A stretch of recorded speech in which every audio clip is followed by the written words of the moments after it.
tayo sa aming munting manukan.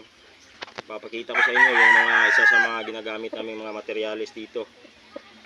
Ito mga boss, ito nga pala yung ginagamit namin. Isa sa mga ginagamit namin dito, ito yung sweater.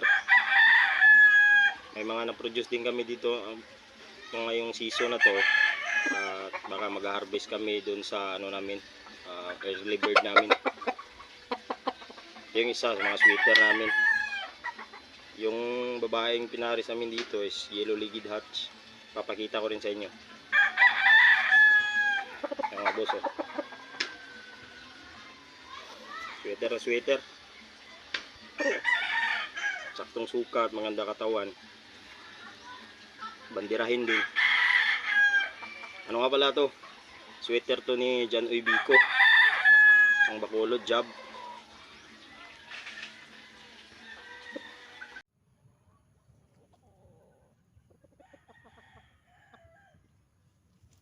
Ito mga boss, ito rin, materialis din to namin, gamit din namin to itong season na to. Ito yung kelso naman namin, isa sa kelso namin. Bali mga 4 yata yung ginamit namin na kelso, tapos 3 sweater. Ito yun. Ano din to? Job din to, John Uy Bico din to na linyada, nabili din namin. Pahinga na, nilabas na namin.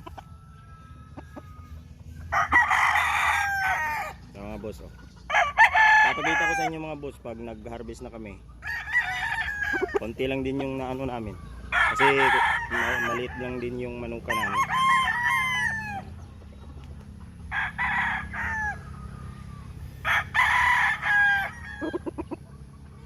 Yun mga boss. Maraming salamat.